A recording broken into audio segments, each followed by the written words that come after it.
explain a few things. I'll just start with these dip switches here, S5 and S4.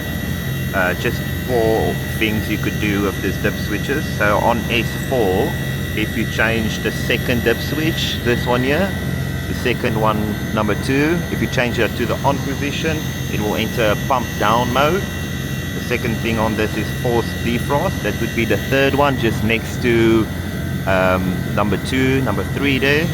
And then on your left side for S5, you can do a capacity reduction on the unit by switching S5 dip switch 1 to on, and then also you can change the system to cooling only, and that would be S5 dip switch number 2. That one there, you can switch that to the on position. Everything would be off as factory default. Alright, so we're just going to go through these buttons here and using the segment display to view indoor and even outdoor parameters. So S1 basically means enter or switching, and then S2 is up, and then S3 down, or S2 increase, S3 decrease. Anytime you see a P, that would mean outdoor.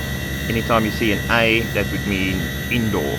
So if I start with switching here, P0, that's fault code, currently nothing. If I go P1, I go up 1, P1, I don't know if you can see that.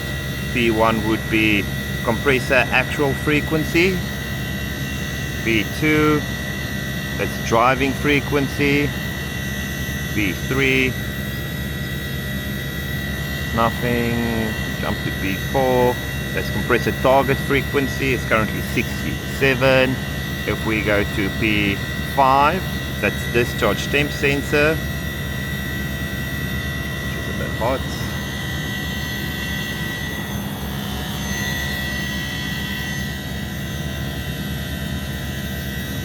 P6 is outdoor suction temperature.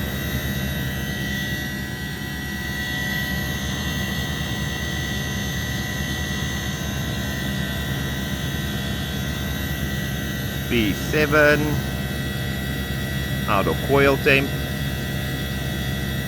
I don't believe this unit does have a suction temp sensor, hence the reason why it's showing like -40. It doesn't have that. P8, outdoor coil temp. P9, outdoor defrost temperature. P10, RPM module temperature, so this is the temperature of the PC board. P11, outdoor capacity. P12, that's fault code display. P13, outdoor DC motor target speed.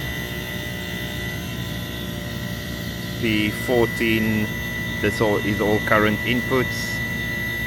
12 amps. 15, AC voltage 234.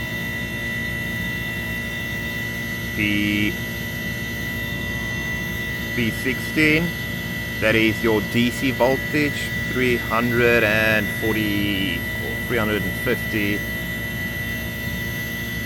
P17, compressor phase current. P18, that is frequency limit. Then we've got, well, basically from now here we'll go to the A, and then we'll start with A, we'll just decrease all the way down to 0. So first, when you press